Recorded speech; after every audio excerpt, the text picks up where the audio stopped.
Many of us, we are just a phone call away, one WhatsApp message away from many hours of disturbance. Just we get one message and we get disturbed. So let us now discuss how do we develop our emotional intelligence. So as a bhakti yogi, we are all practicing bhakti yoga. How do we develop our emotional intelligence? So there are two aspects to this. One is, remember the definition, there is awareness of our emotions and also the ability to regulate them. So regarding awareness, if our spiritual activities are not intense, not attentive, then we may need some semi-spiritual activities. Like when our spiritual activities like chanting, hearing, when it becomes mechanical, boring, then I've seen that when I'm not focused on my spiritual activities, I've seen semi-spiritual activities help me improve my awareness. Like breathing, journaling, praying, nature walks, all of that helps us improve, develop. Because a lot of clutter here, it gets removed. Just like go to the washroom and remove the stuff from your body. Similarly, when you do breathing, journaling, praying, or go on a nature walk, a lot of things get released. So awareness improves when we have some semi-spiritual habits. But if we are attentive in our spiritual practices, especially if we perform hearing, chanting, service in sattva guna, in mode of goodness, because this is the way it was traditionally performed, before the emergency mode of preaching took on us, and then we are unable to connect to ourselves, or when the passion busies us, the passion overwhelms us, then it becomes difficult. But if we can be attentive, pause in mode of goodness, then we can improve our awareness.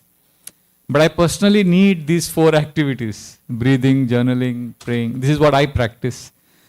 And nature walks. This helps me connect to myself and become aware of my needs, feelings, and desires. But there are 2 aspects. Awareness is one. What is the second? More important. The ability to control them. And to control and regulate our emotions, there are 6 things I want to share with you. There are 3 principles and 3 techniques that I know devotees practice, and I myself am trying to practice them. And I will share them with you now. First, let me share with you some very practical 3 tools which can help us become emotionally stronger and more aware.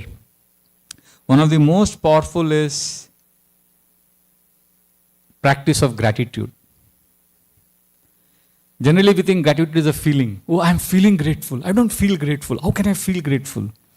Well, that feeling of gratitude, when it comes in our heart, that's a gift of Krishna. Because you can't create a feeling. Oh, let me feel grateful. It doesn't come. It's a gift. I have sometimes been overwhelmed with gratitude to some devotee, and I'm like, how am I feeling so much love and gratitude? That's Krishna's gift. That's God's gift. So what do we do then? Do we just wait for that gratitude feeling to arise in the heart? No. Gratitude is also a practice. Gratitude is a choice. It's not simply an abstract feeling or a gift that Krishna gives. Krishna will give that.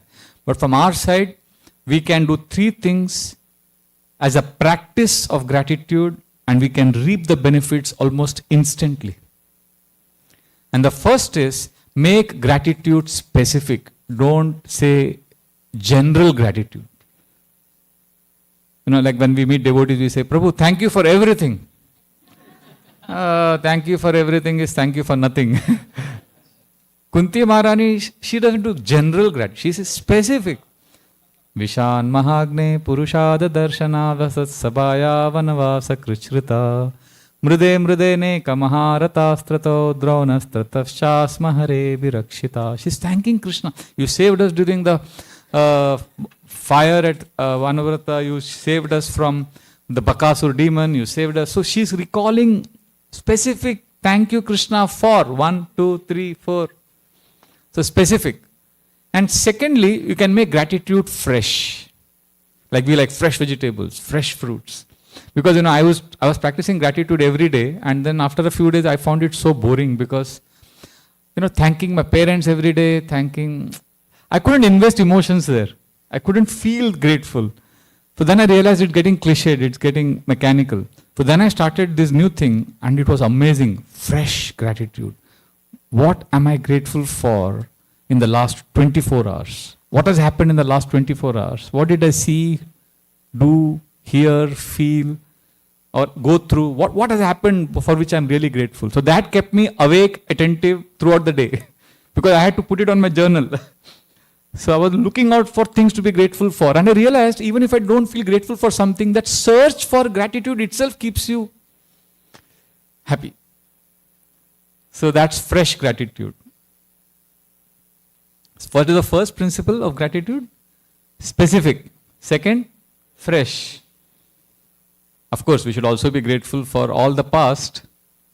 It's not that I'm discounting that. I'm just saying, if you are struggling with expressing gratitude, then look for something in the recent timeline.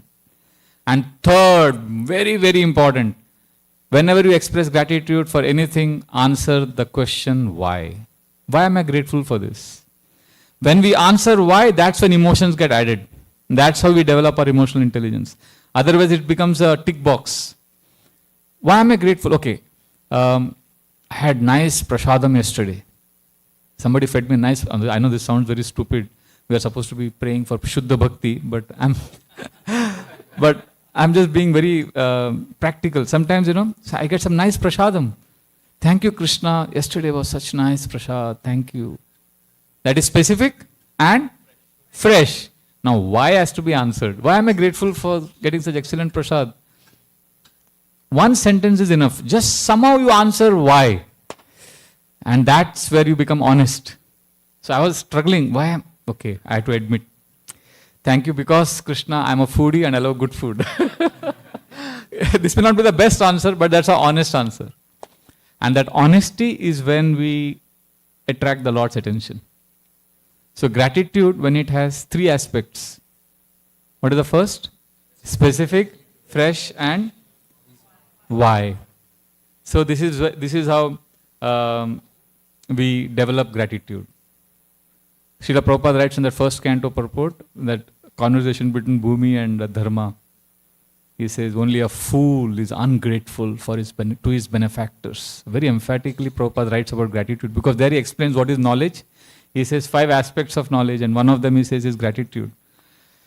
So therefore, this is the first aspect of, remember we are discussing how to develop emotional intelligence, and within that we are discussing 3 practical tools right now. And the first practical tool is gratitude, and gratitude has to have these 3 elements, components, fresh, specific, and reason. Second practical way of developing emotional intelligence is through cultivating appreciation. Now again, appreciation can be cliched, it can be like, oh, I appreciate everyone. No, I am asking about appreciation at level 3. There are different levels at which we appreciate devotees. First level is, I am very grateful to Manish Prabhu because he helped me so much. He's so nice. I really appreciate him because he's so good, he's so loving, he's so caring. And he's got such an amazing service attitude. So all these are appreciation. But the first level of appreciation is where I'm appreciating all these qualities in context of how I have seen those qualities manifest in his relationship with me. It's centered on me. Oh, he's so caring. When my mom was sick, he went out of his way. He dropped everything and he came to my house. He spent time with me during COVID. He took my mom to the hospital. He cooked in the house. He helped me so much. He's got such a nice service attitude. So I'm appreciating him, but I'm talking about myself, which is good. We are not impersonalists. That's nice. But it's essentially about appreciating him in the context of me. The second level is, I appreciate him independent of me. Imagine I don't exist on this planet, but I'm able to see his life. Can I appreciate him? Are you getting this? So same Manish, I appreciated him initially because he was doing so much for me. Now I appreciate him. Oh, he's such a hardworking man. He loves his parents. He goes to every year to Gaya. He performs Pindatarpan for his father. He cooks for his mom on Saturdays and Sundays. and he treats her so nicely, and then he serves all the devotees. So I'm appreciating him. There is no me here. This is the second level of appreciation. And third level of appreciation is when we are able to connect his beautiful qualities to divinity. We are seeing some connection between what is really appreciable in him to what is also existing in the cosmos, in the universe, in God, in pure devotees. Like what Manish is doing, he loves he's always going every year to serve his father. This is how Srila Prabhupada did. Srila Prabhupada dedicated his Krishna book to his father. And Manish is always serving his mom. Chaitanya Mahaprabhu is known as Matra Bhakta Shiromani, the greatest devotee of mother. So he is somewhere carrying the fragrance, he's carrying that quality, the divinity, he's carrying that energy. Srila Prabhupada could see this. Srila Prabhupada could appreciate devotees and connect them to divinity.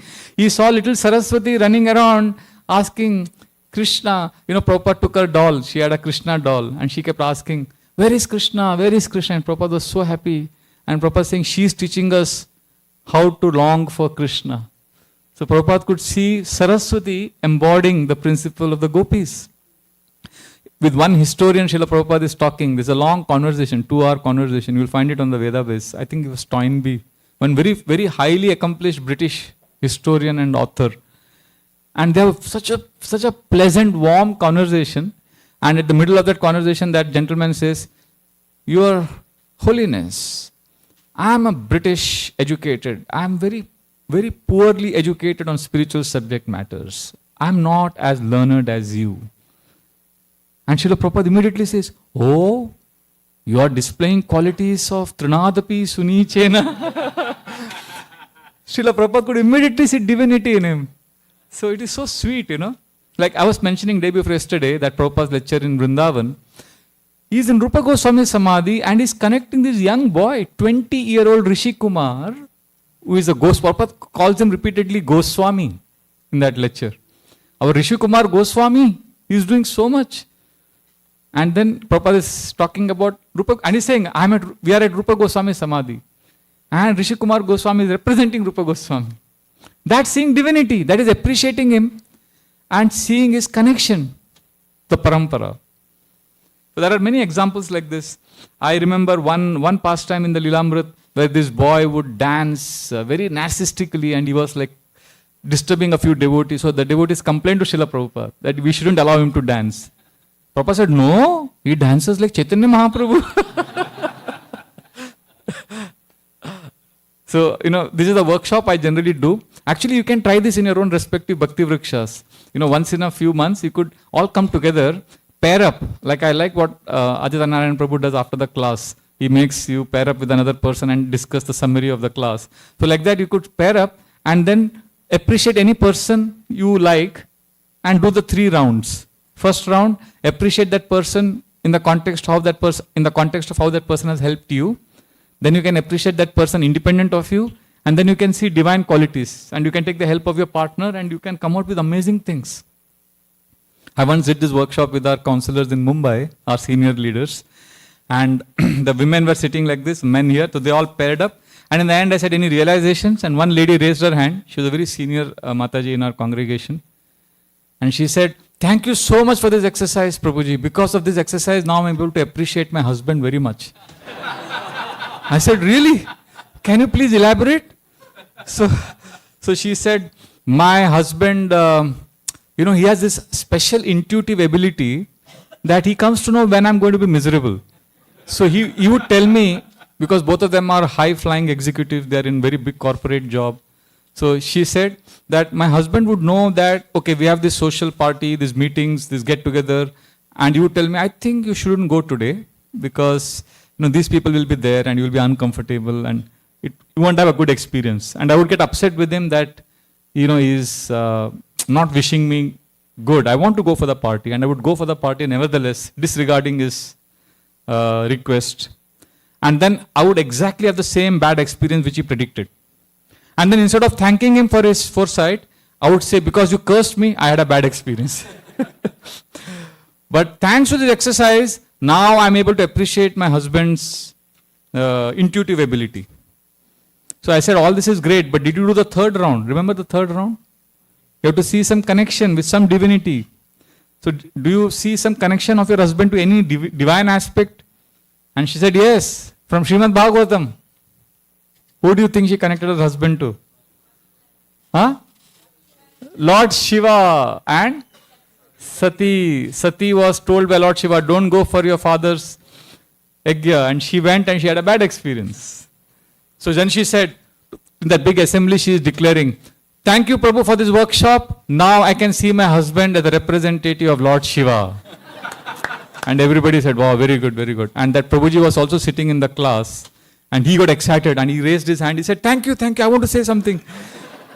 And in this August assembly, I want to confess that I'm feeling so happy that my wife can at last see me as representative of Lord Shiva. But I must confess to all of you that I've always seen my wife as representative of Mother Durga. So he always saw her as Durga, fiery Durga. So, but then it was very sweet, when we appreciate. So what is happening here? The psychological thing, how our emotional intelligence is developing because of this? Because generally, we are full of ourselves. Even when we express gratitude, appreciation, it's all about I, me and mine. But when we practice appreciation at level 3 and level 2, we are going beyond the self. We are touching a higher dimension of happiness. There is a beautiful reality beyond I. We need to access that also. And that's when our mind opens up. So that's the science behind appreciation. And the third aspect of developing emotional intelligence, the practical tool. Remember, we are discussing 6 aspects on how to develop emotional intelligence. First, we are discussing 3 practical tools, and the first tool was gratitude. Second, appreciation. And third is a culture of prayer. And yesterday we discussed, those who were there present yesterday, prayer is when we choose our thoughts and receive Krishna's presence. I'll repeat this. When we choose, when we make a thought choice, and then we are present, we receive Krishna's presence, that's when prayer happens. So when we have a culture of prayer, our emotional intelligence gets sharpened. Then we are able to see things from Krishna's point of view. And we are able to stop the tsunami of emotions that are threatening to blow us away. I'll give a simple example. Again, a success story, but not that I'm always successful. But this convinced me how I could be emotionally stable if I have this ability to make a thought choice. So I have a very close brahmachari friend in the ashram who is also a very hardcore manager. So he called me and he said, Bihari, you are coming for our youth yatra, which is leaving in another 12 hours. Tomorrow morning we are leaving. Pack up your bags and you're coming. And I didn't want to go because I was already burdened with a lot of things. So then I negotiated with him and that discussion. And he is a manager who can never take a no for an answer. So that conversation lasted almost an hour. He said, okay, then I take a commitment from you for next year. And I was equally determined. I said, Prabhu, no, next year also I can't. And then, okay. Then finally after that, he said, okay, 2022, you're coming. I said, no, 2022 also I'm committed. And then 7 years later, he took a commitment from me. He wanted to be satisfied. He got satisfied only when I could promise him something after 7 years. That was kind of, he wanted an ego victory. So anyway, we are sweet, we have a good relationship. But then after that 1 hour of conversation, I got tired and I was sitting in my chair. And that's when I realized I have 3 thought choices in front of me. The first thought choice was, nobody loves me in the ashram. People approach me only when they have service. I'm only used. This is a choice I had. If I choose to cultivate this thought, what are the feelings I will develop? Depression, tamasic. These are tamasic thoughts. Feeling cheated, hurt. Then I had another choice. Yes, now he knows my value. I'm indispensable after all. And he was desperate. This shows I'm really good in what I do. This is Rajasic thoughts. So if I cultivate these thoughts, what feelings will arise? False pride, arrogance, conceit. So I had a third choice, thought choice. I am so fortunate, I am still wanted in the community. I am getting an opportunity to serve. I am needed. It's unfortunate I can't go for this yatra. But I am valued. I am in need. I am humbled. Thank you, Krishna. So this is the way I could also choose thoughts. And if I choose these thoughts, what feelings would arise? Gratitude. This is sattvic. And we are able to connect with Krishna better. So prayer, when I am talking about prayer, I am talking about choosing thoughts. So these were the three practical ways we can emotionally grow. We can make our emotional intelligence strong. But these three practical tools are based on three core principles of Vaishnava culture, which we cannot ignore at all. And the first and most important is scriptures. Without Bhagavatam, Bhagavad Gita, Chaitanya Charitamrita, our intelligence can be contaminated. You know, I do a lot of journaling workshops, and I've done 3-hour journaling workshops many times. And people think journaling will solve all their problems. I always give a disclaimer. Journaling is dangerous if you're not connected to higher intelligence. In fact, Adolf Hitler used to write journals every day. Because our intelligence is a servant of the mind, unfortunately. And intelligence, many times, because if it is directed by the false ego, it can create havoc. But when we connect to scriptures, we are accessing cosmic intelligence. We are accessing the Lord's intelligence. So that when it directs our mind and our emotions, we are able to have control over our lives. There's one letter of Srila Prabhupada, which is my all-time favorite letter. July 8, 1972, Srila Prabhupada's letter to Bhagavat Ananda. Please read it. If you, I think you'll get it on the Veda base. In that letter, Srila Prabhupada writes an amazing two incredible benefits we'll get if we study scriptures every day, regularly. First, he says, if you study and hear scriptures regularly, daily, he says, first, all the confusions of your mind will vanish. Isn't that beautiful? Because we all go through these confusions and disturbances. All the confusions from your mind will vanish. And then second, he says, you will see Krishna face to face. I'll repeat. First is, all confusions of the mind will vanish. And second, you will see Krishna face to face. So scriptures are extremely important because when we connect with scriptures, we develop jnana, vairagya, aishwarya and dharma. Here in this context, aishwarya refers to the ability to control our senses. Dharma refers to living in adherence to universal principles. Vairagya refers to smooth, seamless detachment from things that take us away from Krishna. And jnana refers to the power of discrimination, the ability to discern what is right and wrong. And emotionally weak people, they are unable to discern and they suffer because of a poor mind. So intelligence can become strong when we have connection with scriptures. This is the first principle. This is not a technique, this is not a tool. This is a sacred worship of Srimad Bhagavatam, Bhagavad Gita, Chaitanya Charitamrita. And second principle is honesty, authenticity, vulnerability. I'm not saying go around telling all your problems to everyone.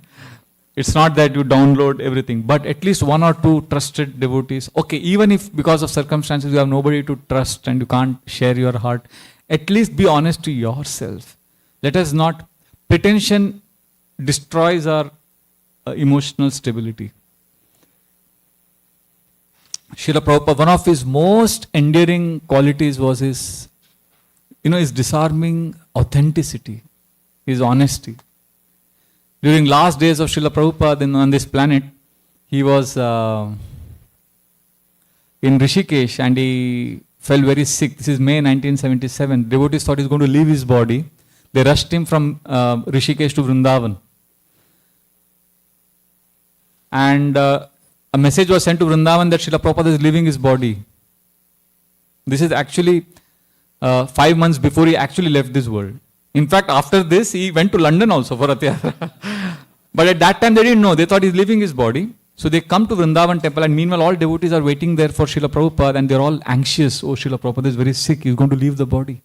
And Prabhupada comes to the temple hall, and he gives a power-packed class. What is there to fear? Death can come at any time. Everything is there in the books. We are not the body. We are the soul.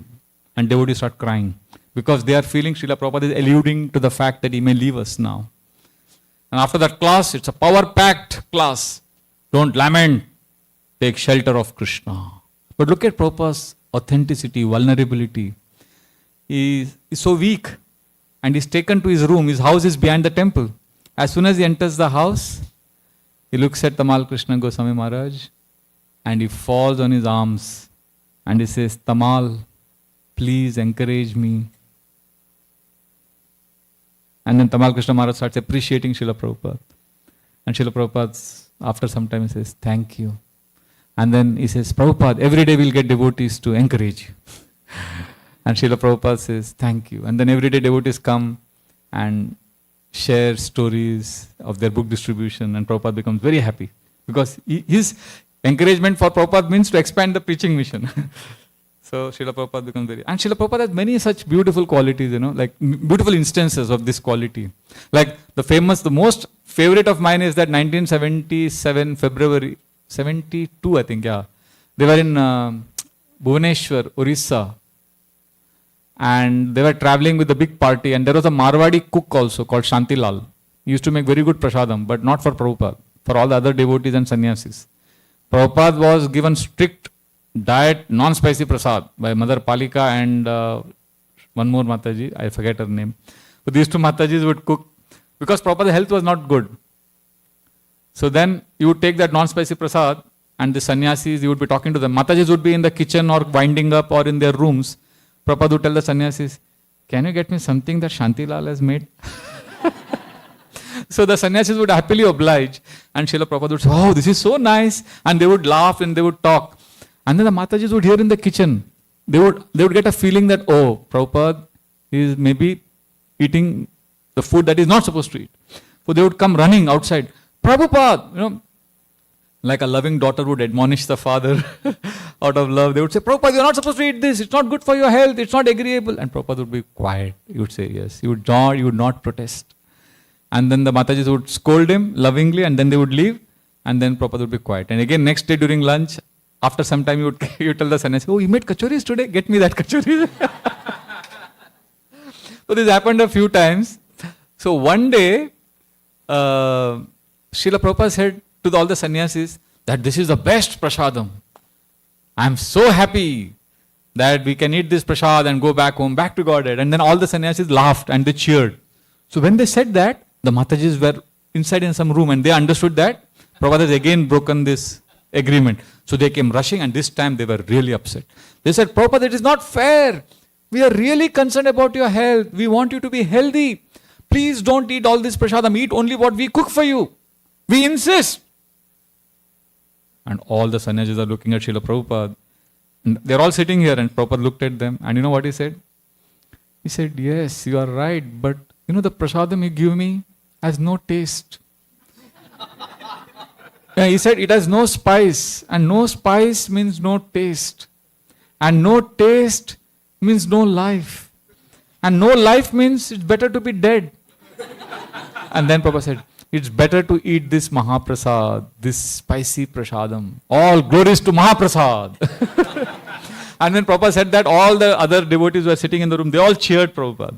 And then everybody laughed, and even the Matajis laughed, because they saw a very sweet human. Now you don't have to give purpose to this pastime.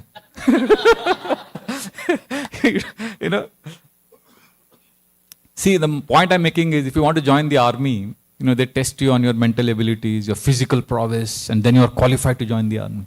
But Chaitanya Mahaprabhu's army, if you want to join, the main qualification is authenticity, honesty. This is where I am Krishna, and I am yours, and I am yours. So this is the second principle.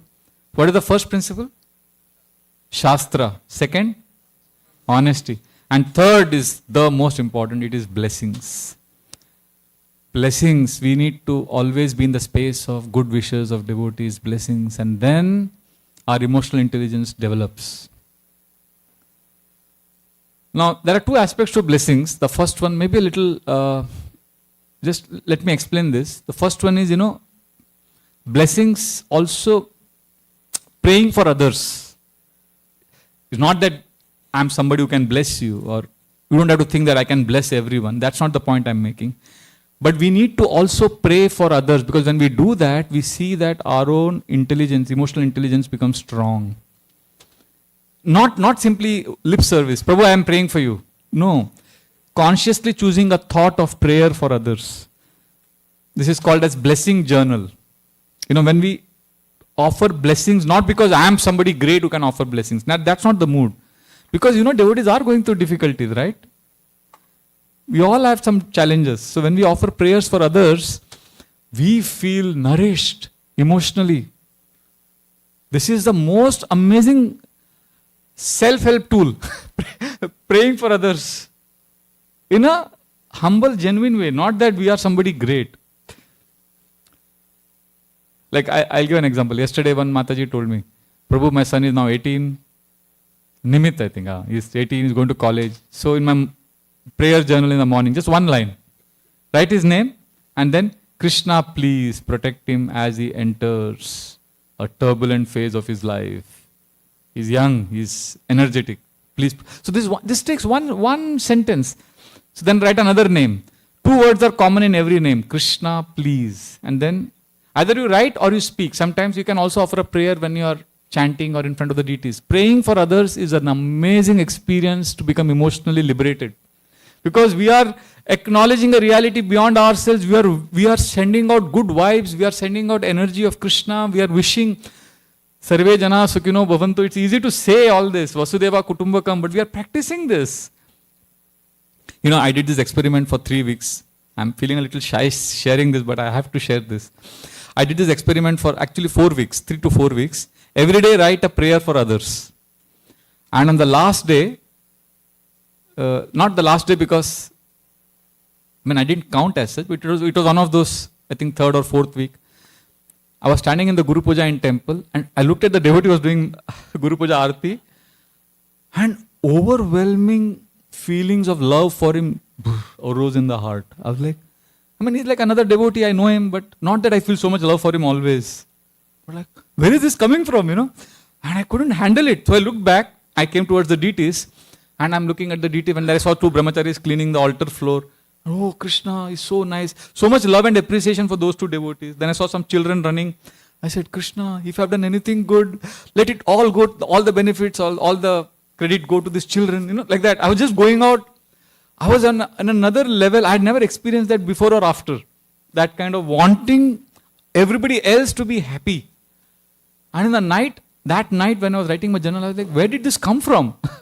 I realized because the whole 3-4 weeks I was in that space of wishing good for others. So that made me, my problem seemed irrelevant.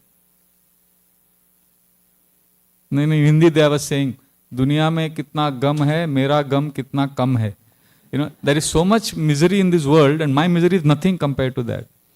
And then when we pray for others, we actually feel positive, we feel happy. So this is one aspect of blessings. But there is another aspect of blessing which is the most important. And that is, when we are dependent on blessings, that's when we are associating with devotees. What is the definition of association? We all say association is most important in bhakti, right? But generally association is at 3 levels. First level is physical association. I'm with devotees, Prabhuji, but what are you doing? Oh, we all 3 are going to a movie theater. Or we are going to a liquor bar. That is not association. Physical association is not association. Second level of association is this. We are hearing and chanting together. We are serving together. This is very powerful.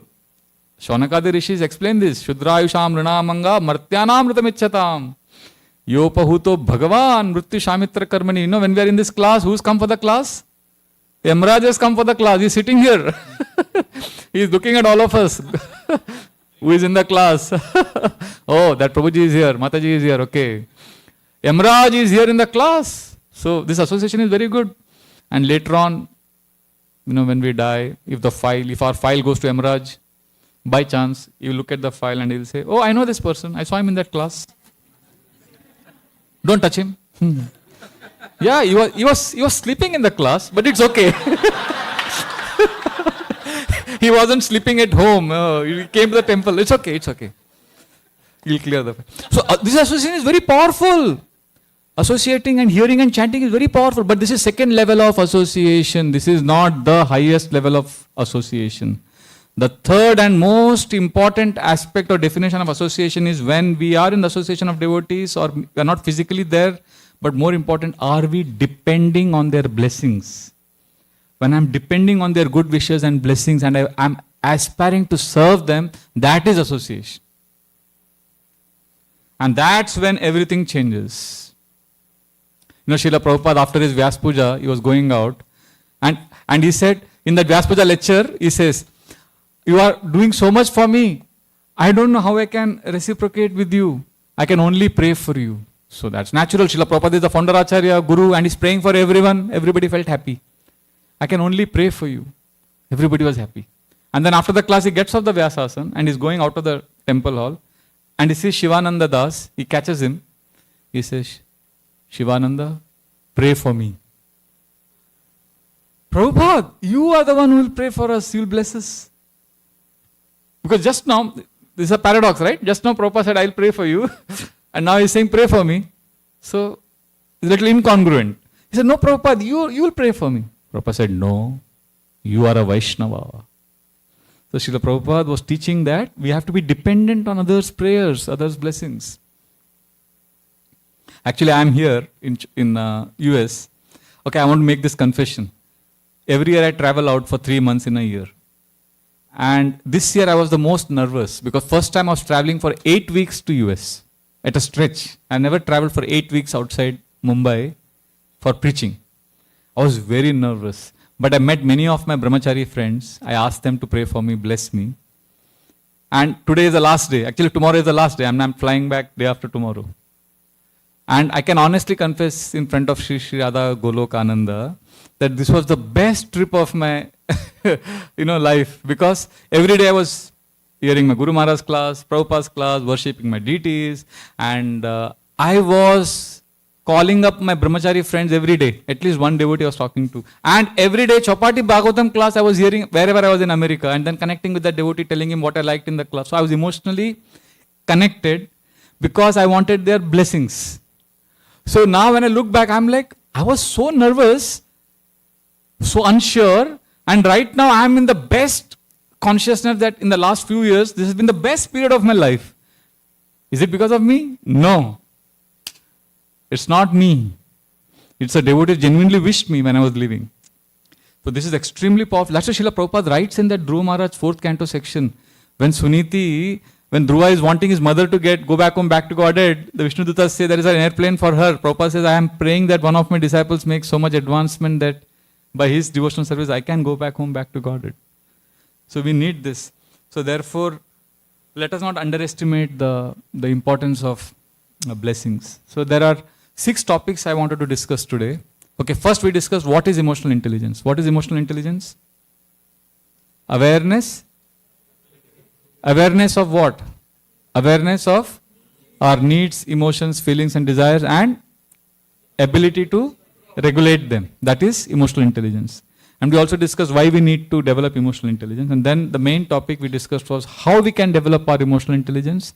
We discussed first, what did we discuss? Three practical techniques, and out of which the first one was gratitude. And what are the 3 components of gratitude?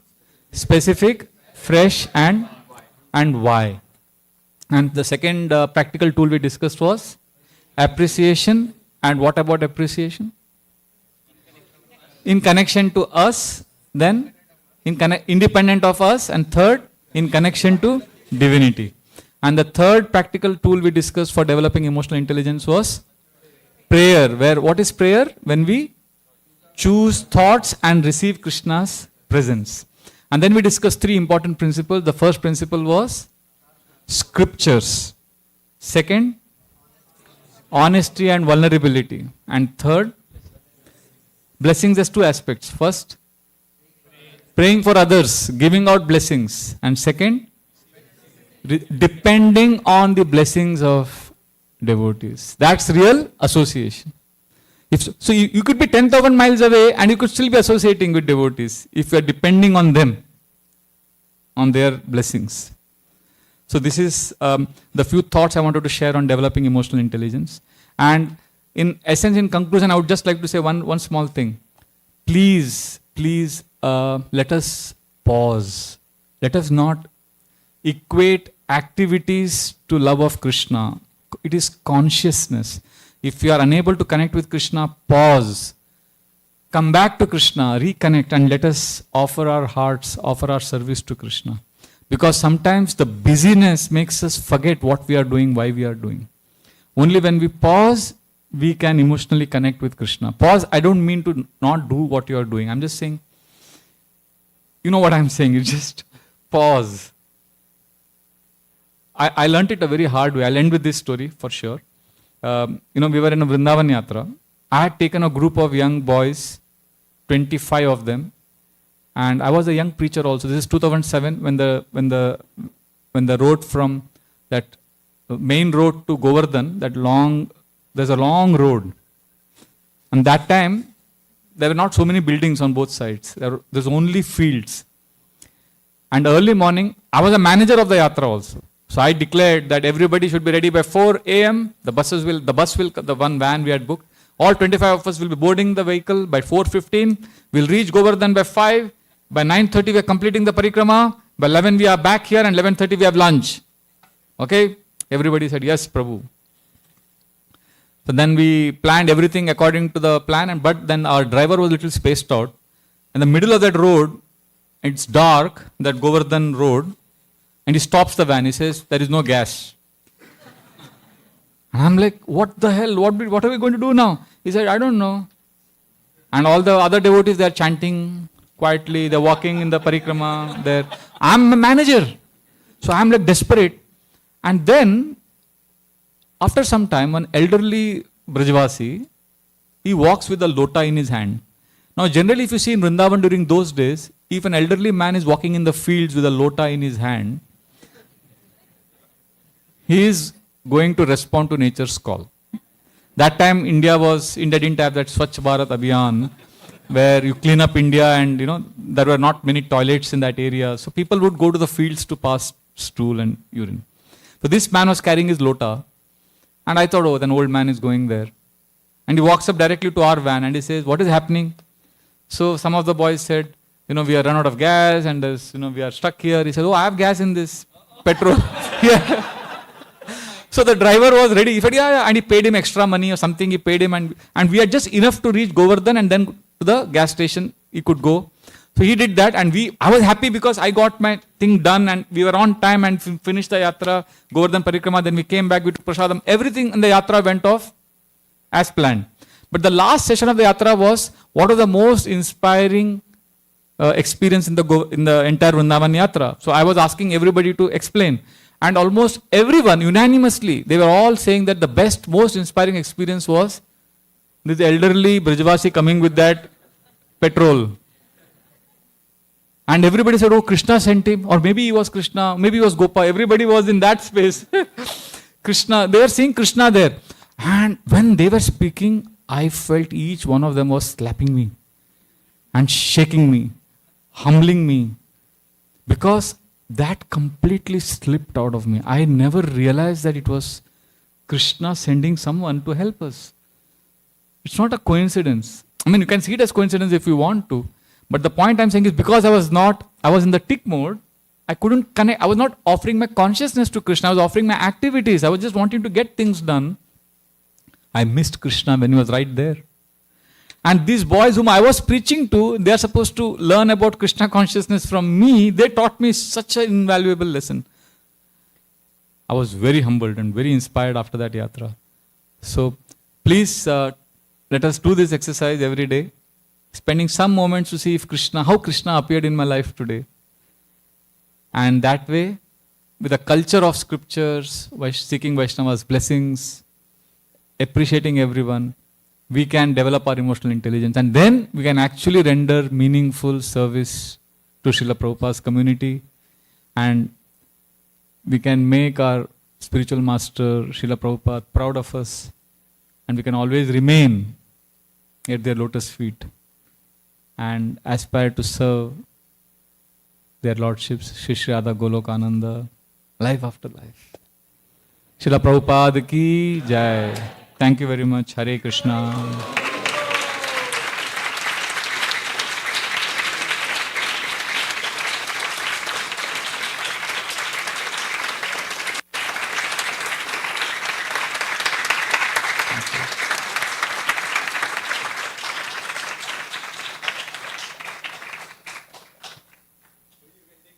Yes, that's why I finished early.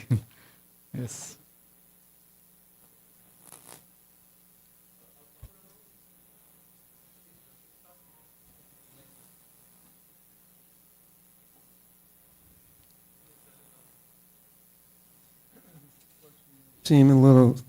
Sound a little simplistic. My mind sometimes is not able to grasp so much. But you ended with remain at my lotus feet, or Krishna's lotus feet. Could you expand on that a little bit more?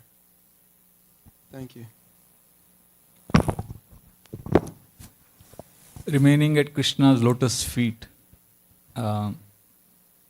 What I meant by that was remaining in the shelter of devotees who are attached to Krishna's lotus feet. Ashesha sanklesha samam vidatte gunanuvada shravanam murare kimva punasta charanaravinda paraga seva ratir atma labdha. Srimad Bhagavatam says that Ashesha sanklesha, unlimited anxiety, insecurity we are carrying in our hearts, all of that will be mitigated. All of that will be mitigated if gunanuvada shravanam murare, we glorify Krishna. And then the verse says, this is the interesting part of the verse, if by glorifying and hearing about Krishna we can become happy and peaceful, imagine what will happen to those who are Kimva punasta charanaravinda, those who have taken shelter of Krishna's lotus feet completely. And not only that, paraga seva. Parag means there is a flavor coming from the lotus feet of Krishna. They are relishing that flavor. So if we can serve them, ratiratma labdha, they are already attached to Krishna, they are self-satisfied, they are blissful. If we can get attached to them, who are attached to Krishna, then we are also at the lotus feet of Krishna. So it was in that space, in that context I was saying. Also our entire Gaudiya Vaishnava mood, ISKCON mood is, we want Krishna, but we want to go through devotees. You know, I'm not learnt or studied all the Acharya's commentaries, but I've heard this, that Srila Jiva Goswami, our main Acharyas, Srila Jiva Goswami has explained a purport to the verse which Rupa Goswami wrote. Anarpita charim chirat. You know this verse where Lord Chaitanya is declared as the most munificent incarnation. So while giving a commentary on this verse, Srila Jiva Goswami says, love of Krishna Chaitanya Mahaprabhu gave. Is that his speciality? Well, love of Krishna even Prahlad had. Love of Krishna even Narada Muni had. What is so unique about Lord Chaitanya Mahaprabhu giving love of Krishna? So Jiva Goswami says, what is unique is, he gave us love of Krishna through devotees. Through serving devotees we get love of Krishna. That was his very unique contribution. So in our mood, our entire mood is, we want blessings of devotees because then that's how we get Krishna. Kabe Sri Chaitanya more koribe no doya, kabe ami pai bo Vaishnava pada chaya. I will get Lord Chaitanya's mercy when I get Vaishnava's blessings. You know what is the best part about this? When we go to a devotee and sincerely pray, I am suffering, Prabhu, please Please help me. Please pray for me. You know what the devotees do? Samsara anala hoite magibe vishram. We beg them. I am suffering. Please help me. And then what will the Vaishnava do? What do you think he will do? First we tell him cryingly, Kandiya, Kandiya, Jana, Iba Dukkha Gram. I am crying. I am suffering so much. And the devotee is very merciful. What does he do? Shunya Amara. Okay, you can repeat this verse after me. Shunya Amara Dukkha. Vaishnava Thakur. Amalagi Krishna Amalagi Krishna Abe Dibena Prachur. Did you get the meaning of this verse? It says that Vaishnava hears my plight, Shunya Amara Dukkha, and what does he do? Vaishnava Thakur, on my behalf, he goes to Krishna. And he tells Krishna, Krishna, this Prabhu is suffering so much. Please help him, or he needs your... And then what does Krishna do? Bhaktivinoda Thakur says in the last line, Krishna can't refuse.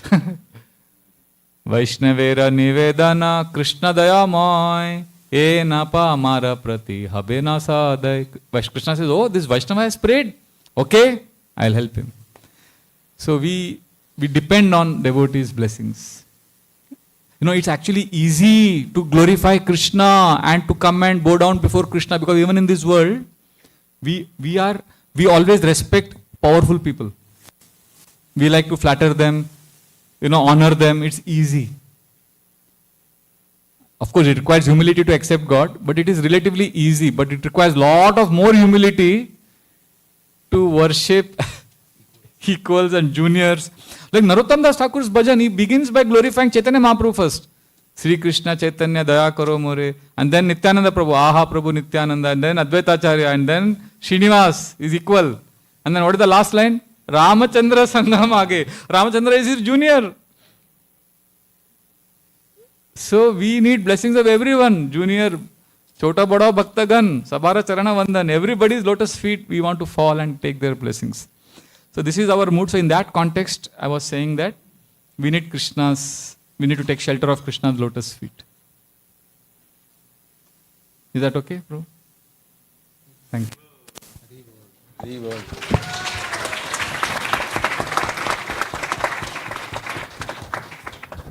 Mataji, yes. Yeah, Mataji first, yeah.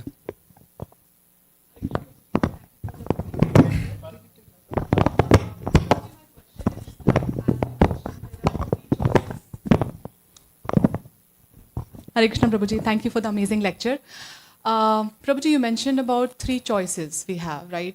The thoughts can be the tamasic, rajasic, or sattvic. So it's not always that, the mind, or, we consciously choose the sattvic thought. Sometimes we definitely, go through the rajasic and tamasic thoughts. So how do you, come out of it or uplift it, or, how do you get it to sattvic? Or how do you again, remember Krishna?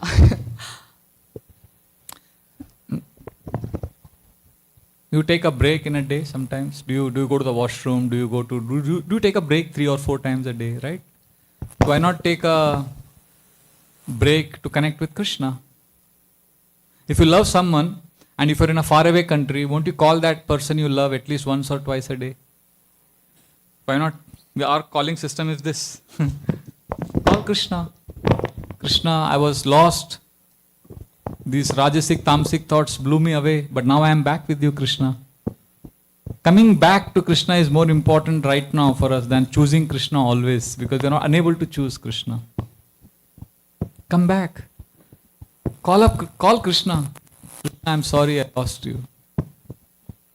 That's why in the end I said, take a break, pause, press the pause button.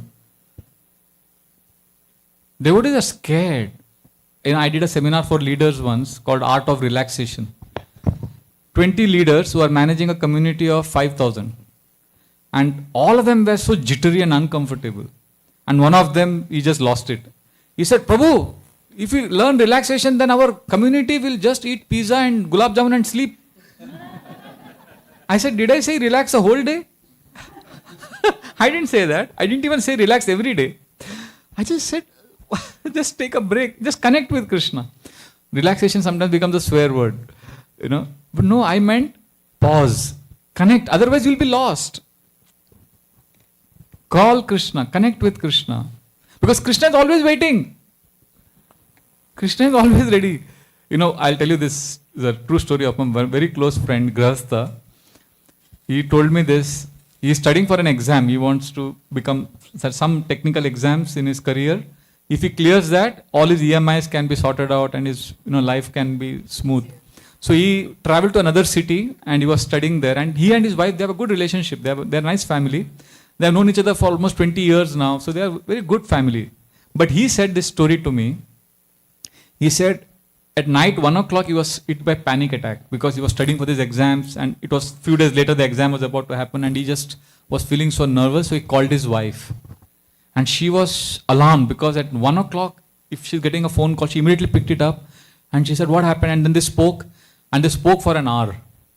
And then he felt pacified because she kind of encouraged him. He was relieved. And he was telling me that, Prabhu, I'm so grateful that Krishna has given me such a nice companion. I'm so glad that I could call her. And she was there for me. But there was one small thing that disappointed me. Although it's not my wife's fault. She's perfectly justified in what she told me. But I felt a little disappointed because I realized that I can't get what I really want in this material world. Because just when they were about to hang up, his wife told him, Prabhu, we could have also discussed this later in the day at 10 o'clock. Because now you know that I have to pack my lunch for our kids. I have to send them to school. It's such a tight schedule. We could have always and then of course she was nice to him. He says, he's not criticizing, he's not complaining. It's just that little disappointment that there are human limitations. And as he was saying this, I said, Prabhu, you could have called Krishna. You could have picked up your beat bag and Krishna won't get disturbed. Krishna won't say, why did you call me now? So the point is, Krishna is waiting. Right? So take a break. Somehow come back to Krishna. Is that okay? Thank Hare you, Prabhu. Krishna. Hare Krishna.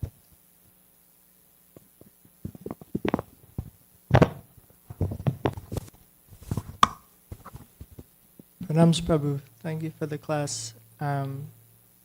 I'm wondering how you see these practices in relation to Swarup Siddha Bhakti. In relation to? I don't know. Switch off the mic, yeah. I can hear you, yeah. How are these practices related to Swarup Siddha Bhakti? Oh, okay. I'm not much educated on this. Like, I don't know these symptoms of Swarup Siddha Bhakti so much. Like, I don't know anything about it, in fact. But I'm sure there are other devotees here who can throw light on this topic. But I can say one thing. There is, sadhana bhakti, what we are practicing is called sadhana, right? We are practicing to love Krishna.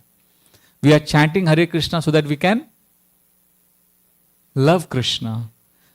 But pure devotees who have attained their Swarup Siddha, they are chanting Hare Krishna not because they want to develop love of Krishna. They are chanting Hare Krishna because they love Krishna. Right? So ours is executive bhakti. We are executing bhakti. What they are practicing is effective bhakti. It is an effect of bhakti. So far, clear? So now at our stage, because we are executing bhakti, we may need some of these other practices to help us attain love of Krishna. Like Sanatana Goswami in Hari Bhakti Vilas, in that 14th chapter, he explains very clearly how devotees should do pranayam, breathing, before deity worship, before chanting. So he gives these tools for devotees. Because we are chanting to get love of Krishna. Pure devotees are chanting because they have love of Krishna. That is a very big difference. It's a very, very big difference. Like one day I was doing this pranayam outside the temple hall before I went for japa. So one devotee later told me, Prabhu, Won't Hare Krishna solve everything? Why do you have to chant? Why do you have to do this breathing? I said, no, Hare Krishna is everything, but I'm doing breathing so that I can chant, I can offer chanting better to Krishna. He said, but what is the need? So I said, there may be no need for you, but I need it because it helps me connect to Krishna. Then I gave an example. I said, Prabhu, you decide whether I'm making advancement or not, but when I was a young devotee, I wanted to chant Hare Krishna because I wanted peace of mind. I used to chant Hare Krishna so that I can be peaceful. And now I want to be a little peaceful so that I can chant Hare Krishna.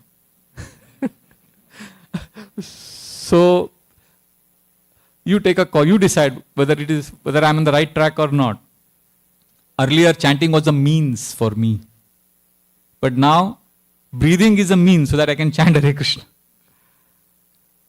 For Swarup Siddha Bhaktas, I don't know, because I haven't studied much, I haven't reached there yet. But if somebody else would like to answer, any scholars here, any devotees who know the answers, would you like to answer this, Prabhu? No? Okay, I'll not embarrass anyone here. I don't want to take names. But anybody would like to answer this question? Hare Krishna. Is that okay, Prabhu? Thank you. We'll stop here. Okay, once again, my sincere gratitude to all the devotees here at Goloka, New Goloka Dham. And please forgive, I was here for 3 days. I was very, I was expressive. I may have spoken or said anything inappropriate anytime. Please forgive me. And please keep me in your prayers. Thank you very much. Srila Prabhupada ki jai.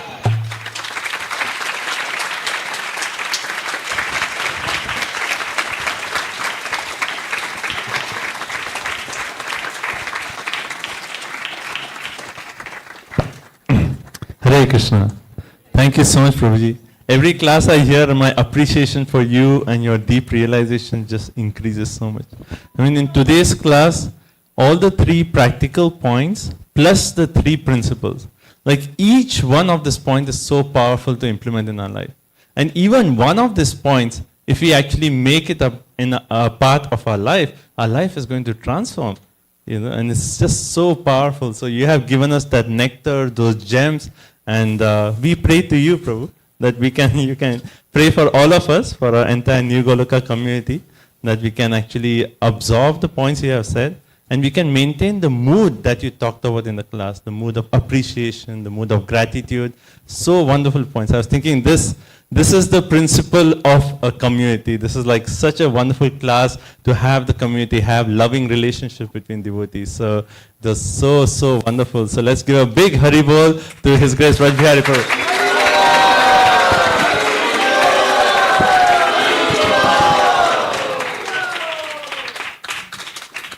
Thank you, Bhavi. Thank you so much. Thank you. Haribol.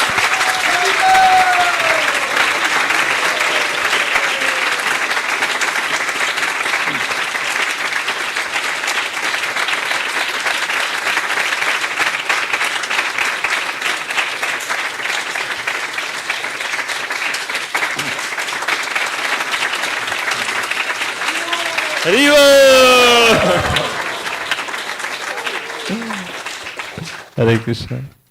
Prabhuji, like the points that you share are so wonderful, so practical, and really touching the heart. Like, even yesterday's session I was saying, like so like devotional in the sense of like connecting to Krishna, going back to Krishna, like so practical. And bhakti is all about that relationship and how Prabhuji is actually bringing those practical points in our spiritual life. And we have a relationship, let's connect to Krishna. So that's so wonderful. So your points are so wonderful, and also just your humility, your sincerity, your mood of presentation is so heartwarming. Like we just feel so touched, your sweet mood. So we are very grateful for also inspiring us by your own personal example. Thank you so much, Prabhu. Thank you. Hare Krishna.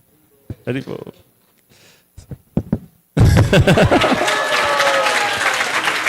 Thank you. And also on behalf of the entire community, Prabhu has already said that next time he's going to come here for a longer time, but we would like on behalf of the entire community, we would like to extend our heartfelt invitation. Whenever you are here, please do come, spend as many days, we can do workshops, and there's so much you have that we can actually learn and make it a part of our life. So please do come. Thank you so much, Prabhu. Hare Krishna. His Grace Raj Bihari Prabhu ki. Hare Krishna. Okay, so before we go down for our next program, Prasadam, we have few important announcements. I see people who are standing outside. You can come in. Those are new. You need. Sure.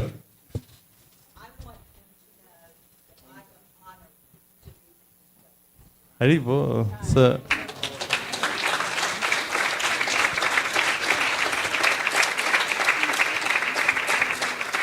Thank you so much for very heartfelt. Your message was very heartfelt, and we could all feel that. So thank you for sharing. So a few quick announcements. We have a lot happening. First of all, I would like to thank the devotees who have sponsored the feast today. So today's feast is sponsored by Madan Kumar and Palika Padmaganda Mataji, and this is for their son Ishan's birthday. Are you here? Yes. Oh, Mataji is right here. Okay, Ishan, are you here? Okay, Ishan is right there. So it's his birthday today, and they have sponsored the entire feast for Ishan. Ishan, stand up, stand up. So let's all pray to Shri Shri Radha Golokananda for Ishan. You know, such a wonderful, like his mood, very devoted. So we pray to Radha Golokananda that they always keep Ishan under their protection, and he can grow wonderfully in his Krishna conscious journey. Yesterday we had this Hindu Pariksha, which was organized by the Hindu group and HSNC, and he actually won a prize in the Gita Pariksha, and because there was some Lakshmi as a Haribol.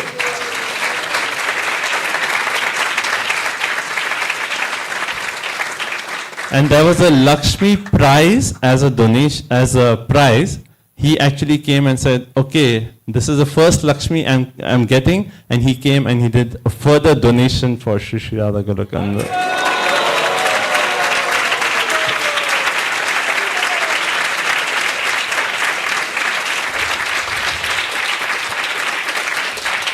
Thank you so much, Ishan. So let's all chant the Hare Krishna Maha Mantra, praying to Shri Shri Radha Golokananda for Ishan. Please loudly chant. Hare Krishna, Hare Krishna. Krishna Krishna Hare Hare Hare Rama Hare Rama Rama Rama Hare Hare. Also, we have one more family who sponsored the feast, but they would like to remain anonymous. They are here. We just don't want their name mentioned, but we'll pray for them also. So please, again, let's pray for them. Hare Krishna, Krishna Krishna Krishna Hare Hare Hare Rama, Hare Ram, Rama Rama, Hare Hare. Also, we would like to thank the devotees who have prepared the offering for the pleasure of Radha Golokananda, Srila Prabhupada, and all the Vaishnavas when we go down the prasadam. So let's thank Nitai Padakamala group. This is the Bhakti Sangha in Holly Spring and Fukwe Verina area. So let's chant for them for their wonderful service and express our gratitude and also pray for all of them. Hare Krishna, Krishna Krishna, Hare Hare, Hare Rama, Rama Rama, Hare Hare.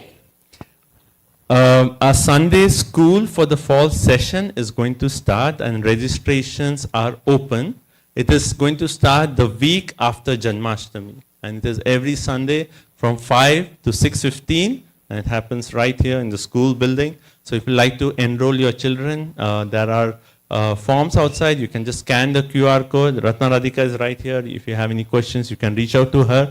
There are 3 different age groups, and it's very nicely organized. It starts in the week after Janmashtami, and it will go all the way till December, ending with really nice presentations that the children come up, present to all of us. So very nicely organized Sunday school. So please, we would encourage everyone, if you have your children, please enroll them in the Sunday school. Right? So the signs are outside. You can just scan the QR code and register your kids. And the registration closes by August 17th. Okay. Okay, now this announcement about the festivals coming up. Tomorrow, Jhulan Yatra starts. Haribo! So from tomorrow onwards, you can come to the temple, during the darshan time. There'll be Radha Golokananda, Chota Radha Golokananda will be on the swing. So you can come and offer Jhulan Seva to their lordships. So from tomorrow until Balram Purnima, which is on Friday.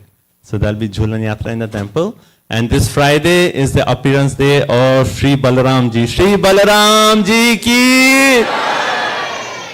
It's always like Balram Purnima leading on to Janmashtami, and it's so nice.